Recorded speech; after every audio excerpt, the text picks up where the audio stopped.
So we all become like they sometimes say a hybrid model, that every expert is supported by an AI system.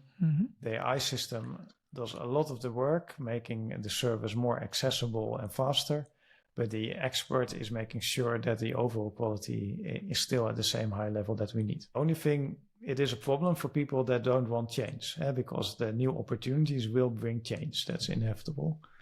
And that's why people need to learn about how AI works, so that maybe they can take and we want to avoid that all the systems are only trained on Western data. Because Following is a conversation with Sieuwert van Otterloo. Sieuwert is an AI researcher at the Hogeschool Utrecht, Netherlands. Also, he is a co-founder and director of ICT Institute located in Utrecht. This is Sanjeev Ranjan Podcast, and here is Sieuwert. Hi Sieuwert, welcome to my podcast. Thank you, happy to be here. So tell me something about your experience with AI, how your journey with AI started, and what excites you most on when it comes to AI. Yeah. So my journey started, I think, almost 20 years ago. I decided to study AI because there were such future potential, so to say. Many interesting problems which seemed out of reach of computer science, but you could do with AI. I left the field for a little bit because it was a very experimental field, but only worked in a lab. And then I think about 5 years ago, we had the new AI revolution where you had all these practical applications. So we're now in the stage where many companies are experimenting with AI. It's being used in practice and it's really transforming society. So for me, it's no longer about the technology. It's interesting, but it's very specialized, but really about the impact on society. How will companies change? How will society change? How will people have to adopt to deal with the reality of the AI systems? Yeah, sounds interesting. And it also sounds like you are quite much interested in the impact part of AI, how it's going to impact the society in general. Yeah, we're now at the stage where the AI is good enough to be actually used, but it's not perfect. So it will make many mistakes. And the more it's being used, the more we need to make adjustments or we need to check it or control it. So there's now this whole intersection of the AI research, but also AI policy and AI safety and AI risk management. And that's what interests me. And I think it will be here for at least the next 5 to 10 years. Sounds good. And in which specific part of AI you want to research more or you see yourself involved after 10 years, let's say? So I think AI policy is really interesting, like which parts of AI we can leave to the market, which changes will happen anyway, but also what are the side effects and maybe what regulation or other interventions we need to make AI safe and fair for everybody. So it's really about AI and society. And then, of course, within AI, I also have my own interests. So I like a lot of visual applications like image recognition, image creation. I think the most interesting work nowadays is in generative AI, where AI is making new media. But traditionally, I was more into decision making. I think there are all kinds of decisions that AI can make better than humans. And there's a lot of interesting research to be done in that area as well. Yeah, I agree. When it comes to policy making, do you see an organization coming up, a global organization or countrywide or a group of country where experts from different areas or different specialization come together and then they brainstorm on policy making? How do you see that? Yeah, because I think that's the most effective way to proceed, like having discussion among the experts. Well, I see a lot of activity happening here, so that's good.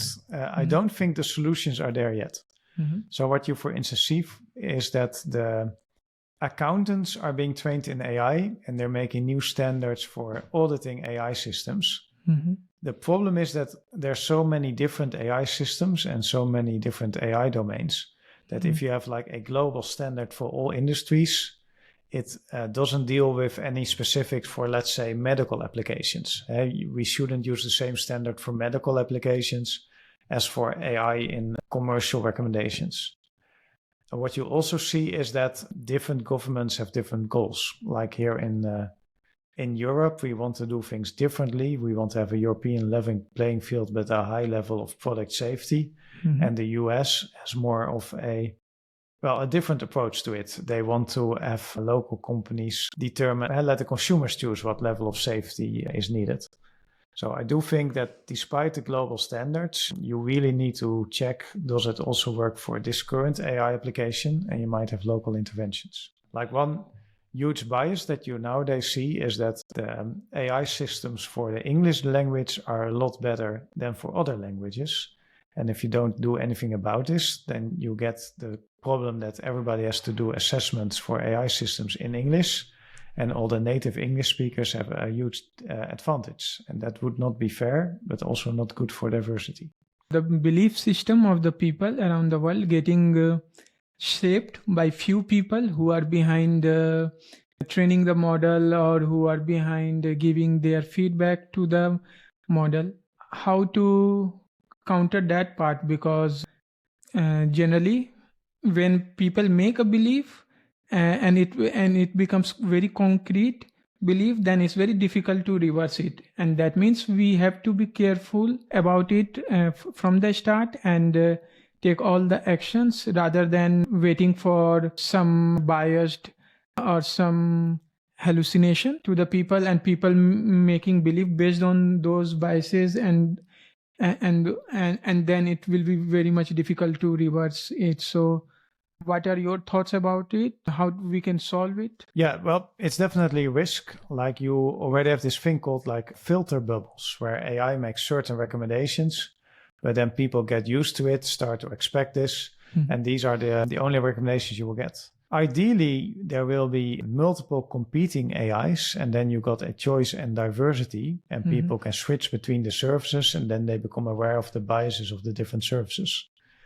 If this doesn't happen, then we need to have explicit validation. Like if you, in AI, you often do like structured testing, where you're not only testing the average performance, but you really try to have a very diverse test set where you check that the performance is good for all areas. Can it make all kinds of recommendations when needed? So we would need to invest in having universities or other institutions develop these test sets, so that people can do structured testing of AI systems, and then you can adjust those biases. But we have to do it now that the AI systems are being developed, because as you say, once the biases are there, it can be very hard to correct it, because then the AI is, once the data is biased in a certain way, it's hard to get the bias out of the data. Yeah, true.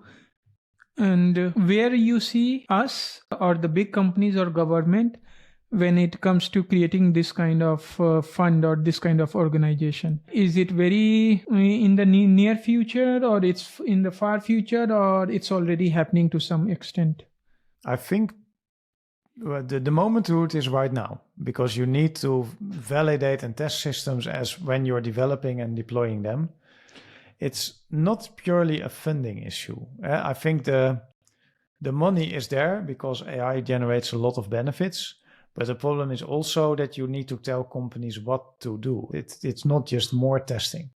So what you see happening now is, for instance, there are many like public data sets which are being published, and that's what we need. So we need to organizers develop data sets which can be used for testing and validation.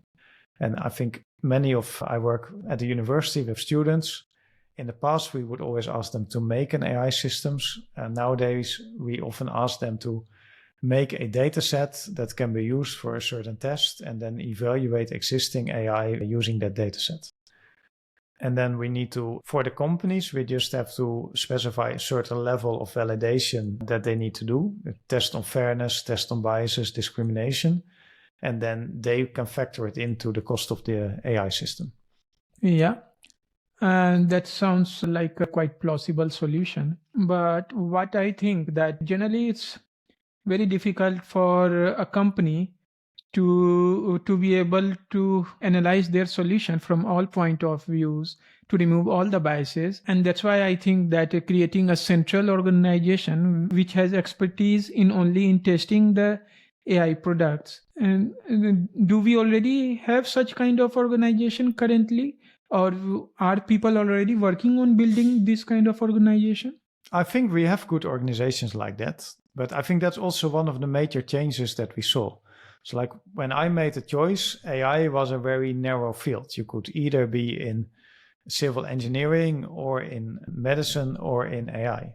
But what you see now is that AI is transforming all sectors. And we already have good institutes for standardized testing. Like you got the NCAP for the car industry, you got TÜV, for instance, for elevators, you got the TNO in the Netherlands.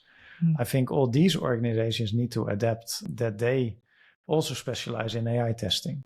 I think all the product specialists need to realize when a product contains AI, and if that is the case, that the AI should be tested as well. And then for specific AI risks, which are different than mechanical risks. Yeah, and that also shows that we have capability to do that. Because we can use the existing institutions. We just need to upgrade them. Like we have now upgrading every course in the university to also include the impact of AI, so that modern psychologists also learn what AI is and how they could use AI. Nice. I wonder how the jobs of psychologists or other medical professionals, for example, are going to impact with AI. Are they going to be completely replaced with AI? Or that only the normal psychologists or other professionals will get replaced and the experts will be always there? Their demand will be always there. What are your thoughts on this? Well, we will definitely see some changes. What you see in many domains is there's a huge demand which cannot be met yet. Like currently people have very limited access to psychologists and maybe a few times per year and only on appointment. The potential of AI is that it can be there already when needed. And sometimes a simpler advice, but when you have a panic attack, is a lot better than a very good expert advice 1 week later. So what I hope to see is that experts, medical experts and AI experts work together to capture the medical knowledge in systems which can then be used directly by patients. The risk is that people see this as a one-time effort, so that in 2024 we build the AI system and then the experts are sent home. They have to find other jobs because the AI system seems to work. Because then you have the risk that it works fine for the first few weeks, but then it doesn't adjust to new trends and developments. There's no feedback loop. And then we end up with a not so good AI system and we no longer have experts to do this. And this, I think, is where the regulation comes in. There is a regulation that AI systems must have human supervision. And then the role of the psychologist or the medical expert is no longer directly seeing every patient and telling them the answer directly, but they oversee the AI and they adjust answers as needed, or they intervene and take over the complex cases where the AI advice is not yet good. So we all become like they sometimes say a hybrid model, that every expert is supported by an AI system. The AI system does a lot of the work, making the service more accessible and faster, but the expert is making sure that the overall quality is still at the same high level that we need. And when I hear or when I think about it, then I see this thing and this concept, hybrid model, being applicable on other jobs also. Not only medical, means all the automations, especially all the critical automations or the important automations, where there we will always need this hybrid model of experts working together with the models. Yeah, I think what you see now is that the AI is getting better and better, but it's learning from the data that it gets, and it gets it from the current experts, which are all human. And it's a process. So AI can be trained for any tasks, and you just keep adding data, and then it gets better and better and better. The problem is that you can never prove that AI is safe or secure. That's why you need the supervision. Like in automatic driving is a very active field, and the companies are collecting more and more data, so it's getting better and better. So you're now reasonably confident that most normal situations can be resolved by the AI. But there are always unique situations. AI will not work predictably on those because you couldn't test it. So you need to have a human expert standing by. But it's like in the past, the pilot will be flying the plane continuously. In the new model, there is an autopilot and the pilot just has to be there and take over if needed. But if nothing special happens, then the AI can do the work. And I think with AI, you can take it one step further. That the expert doesn't have to be in the same places where the action happens. You can just have experts in a central control field. They see the camera feed, they monitor how the traffic is moving, and if something unexpected happens, then they can intervene. And this can work in all fields, also in the medical doctor. That what I really like is the potential for specialization. So nowadays you need to have all the experts in the hospital to provide the service. You could then have specialization, that in the Netherlands we have experts in all areas. The local doctors with support of AI treat patients, but if there's a complex case, they can use the internet and digital tools to get the best expert in the country involved immediately. And then the AI learns and is updated, and it can do it better next time. Mm-hmm. Yeah, so AI is really going to accelerate the innovation in all the fields, like medical field, because if less people will be required for the normal psychology job, and that means other psychologists will have more time to think about more innovative solutions. Yeah, exactly. It should liberate the experts to focus on the unsolved cases, and they are no longer limited by their local environment, where we get all the doctors specialized in flu just because it's very common. Mm-hmm. The AI can do the common cases, because if something is common, it will become easy for AI, and then doctors can give more attention to the cases that need more attention because they're rare and unique. Here I see one issue with this model, that how about the non-expert doctors or psychologists or non-expert engineers, what they will do? Because in this model I see that experts are always required, and only experts will have that ability to innovate, also to find new ways in psychology or other field to bring new solutions. But how about non-experts who are learning or who are medium level? Do they need to somehow get training to become expert without solving the practical life, practical cases, practical patient? Because how they will learn their job to become expert, and means, because they won't be, I do not see that much useful unless they become expert in this model. Yeah. So I think society is changing in this aspect. It's supported by AI, but it's also driven by digitalization. Mm-hmm. In the past, you were only competing locally, and with a little bit of effort, you could become a local expert and make a living. Mm-hmm. I think in the new society, you really have to find your own niche. It's a good trend because people have more access, there are less boundaries, but it does mean you're competing globally. So I think you really have to think, and it's not about a higher level, it's just more specialization. So I believe everybody can find their niche, mm-hmm. and they can have to keep on learning because the AI is evolving. Like every time you're now dealing with a lot of common cases and you're already very good at this, mm-hmm. but those common cases will probably be taken over by AI, which is good for the patients or the consumers because AI can do it faster and is more available than you.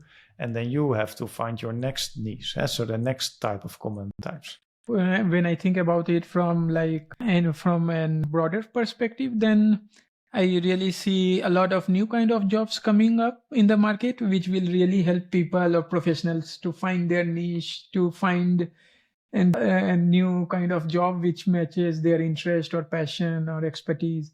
Because a lot of traditional jobs will not look like the way in the future, the way they look like now, and I see people really wondering what to do, which is their best next job, and that means whole kind of a new kind of job experts we will need who can help people with this thing. But I think this is already happening, and it doesn't have to be scary because you know that in advance. So I think people need to remember that what you're doing now is probably not what you're doing over 5 years because mm-hmm. society is changing. Mm-hmm. And I also think in the past, a lot of universities were about rote memorization. So if you study mathematics, you have to learn all the derivatives and all the tricks. And as a medical student, you had to learn all the medical knowledge. I think the universities are already doing it, but we need to focus on skills. So people need to practice listening skills, communication skills. You also need to be able to order and structurize data. And for instance, you're probably working with AI, so you need to carefully collect evidence and cases so that it can be used by AI. So if you're open to doing different things, AI is only good because there is a shortage of experts, a shortage of talents in many areas. And all the AI companies, they need people who take an interest and help with the data collecting. If, however, you want to keep what you're doing, then AI is a problem because AI will bring change. That's why we're doing AI.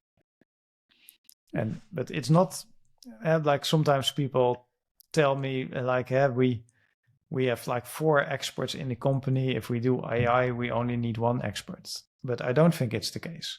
At the moment, we need 4 experts, but we only have 2 experts. And what I also hear a lot from the field is that companies and organizations want to be open 24/7, but people don't want to work 24/7 in the weekend. So AI is really a great opportunity for the 2 people to keep working what they're doing, but they do the supervision. They can make their own office hours.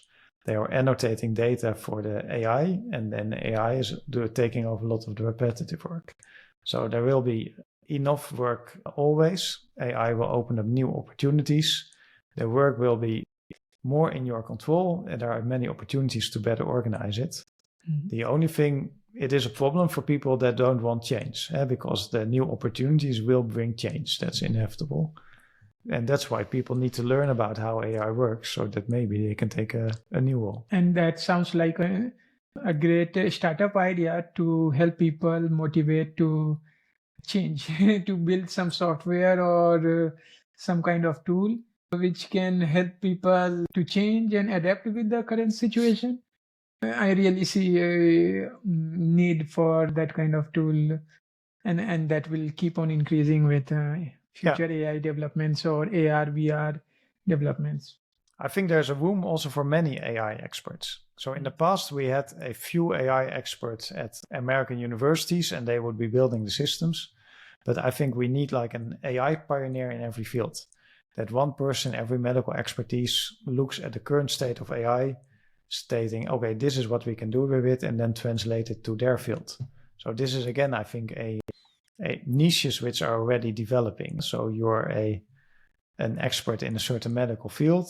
You are ready for something new, and you're saying, I'm just going to learn basic AI skills, but then I have the unique combination of understanding my field and the AI capabilities, and I will do the translation work. Yeah, I mean, actually, I really believe in this point. I really think that this concept is going to change the world, actually, because this solves one of the biggest problem of the world, that one people from who have experience in a certain field or who is expert in one field, they do not have enough knowledge about the other field, and that's a big barrier for innovation. And when I think of this solution from you, then I see this as breaking that barrier, and that means eventually we will have better solution, more innovative solution in the world.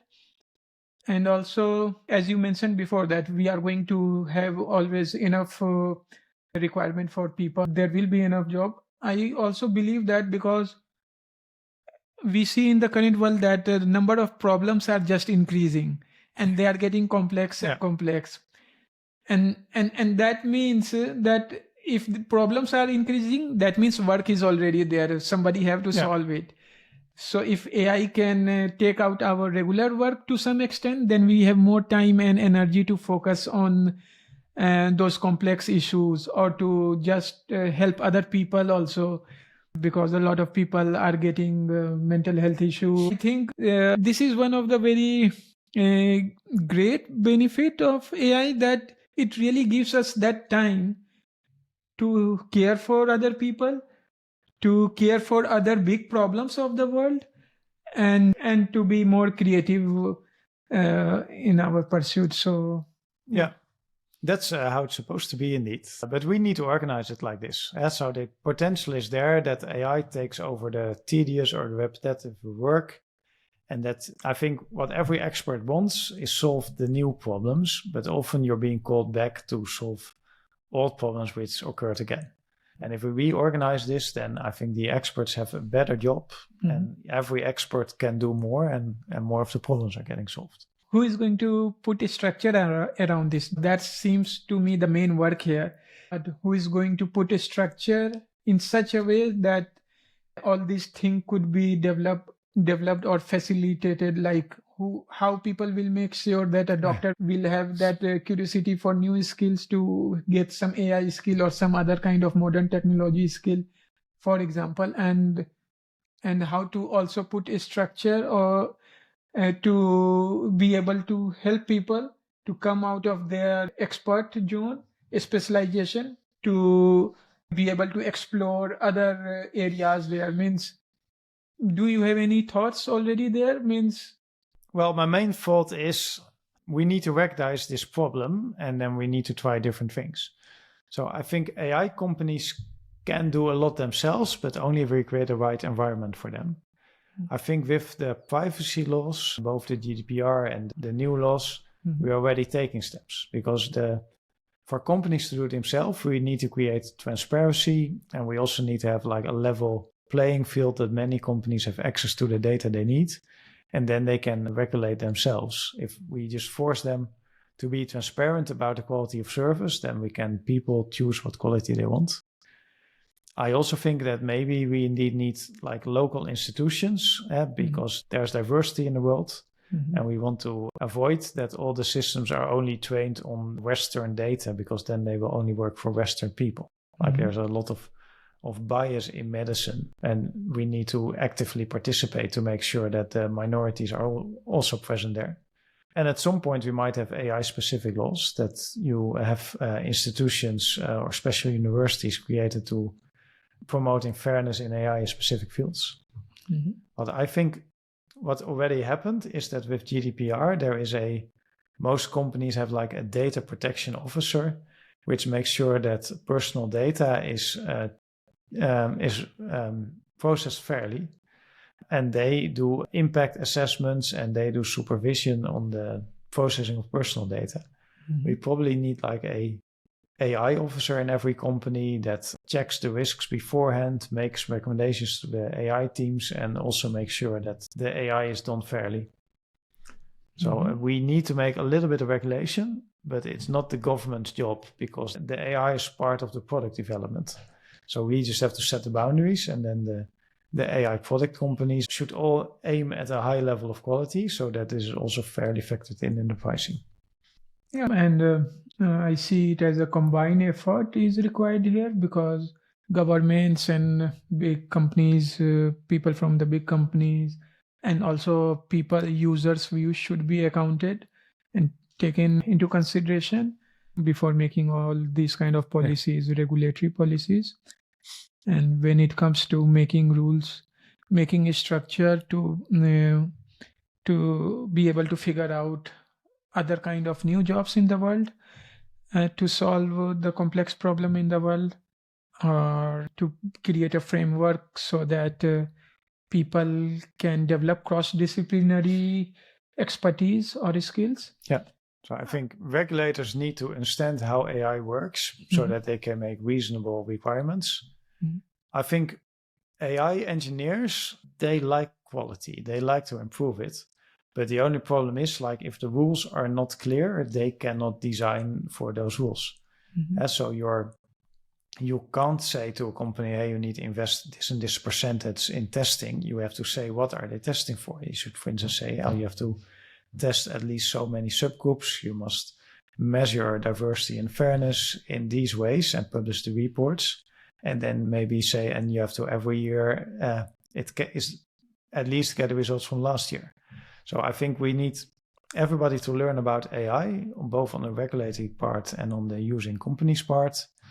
And then it's not about providing the funds, it's just about setting clear standards. And then the market can do their work because AI is generating a lot of value.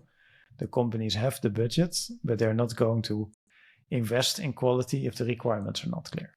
So that's what we need to solve as a society. And then we have to enable the companies to deliver the quality we need. So I get the idea that everybody should know basic AI at least. Yeah, they should understand how AI systems are made. They should understand that these systems can be biased and that they need to be validated. And also that AI can be very good at common situations, but then be completely wrong in rare and unique situations. And that's why you need to have special processes there. Because I think it works differently from a human expert. Like many people know that if a document is full of typos or half sentences, it was a rushed result. The human expert could not do the full job and you might have to take careful. Or they say, well, we just look up the CV of the expert to validate this was a real expert. With AI systems, there are different tricks. You need different ways of establishing the quality. AI is very good at delivering documents which are not very good, but they always seem very good because that's how AI is trained. So that's why everybody needs to be aware of the weaknesses of AI, understand how AI can go wrong, and then we can all use it responsibly. Yeah, so a basic awareness about AI is kind of required. Yeah, in almost every job and every role, especially if you're a decision maker, you need to be aware of what the AI is, what the current standards are. I, for instance, see this. I like ChatGPT. It enables people to write text faster in a way they couldn't do before. It is, of course, a problem for exams. In the past, there's lots of exams where you ask a professional to write an essay, and by reading the essay, you can validate that they understand the domain, they use the basic terms properly, and they have a certain view.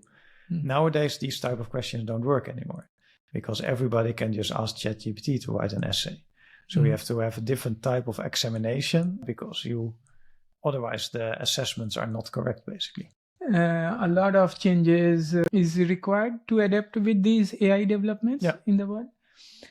And of course, and that again means that a lot of new jobs are not, a lot of new work is already there because there will be people required to do this kind of modification in a wiser way or in a smarter way so that one can adapt in a more smooth manner with AI developments. Yeah, one of the new jobs we're looking now into is a prompt engineer. So instead of being an expert in a field where you have people ask you questions and you give answers, there is now a separate job where people ask you a question. You rephrase the question so that you get the most out of AI because you really have to ask it in a certain way to get the best result. And that's what then becomes the prompt to the AI, and then you can let AI give the answer. So you can just ask AI to include certain factors if this is important in your field. So I guess that many people, it's a nicer job, and but you become the prompt engineer where you translate ordinary questions from people into questions that get the right result out of AI. Yeah, I also noticed this new job called prompt engineering, and I see it's quite popular these days. Yeah, and it's an interesting job, and I also think there's a lot of room. It's not just one generic job, but you need a little bit of domain expertise to know what to ask for. Like in every domain, everybody who has some professional experience can become a good prompt engineer for their own domain. And instead of being outside in the rain doing your job, you can now be inside, do some easy scripting. You don't have to develop AI. You just have to test it, work together with AI so you understand the limitations, and then you can have a new career. And of course, we can safely assume that there are much more jobs like prompt engineering going to emerge in the coming years. Yeah, definitely. And then you got AI testing, but that will also, and the AI supervisor, and even like in the privacy world, we've seen that also you need to set up complaints processes or second opinion processes. So you can just say, I'm going to handle this.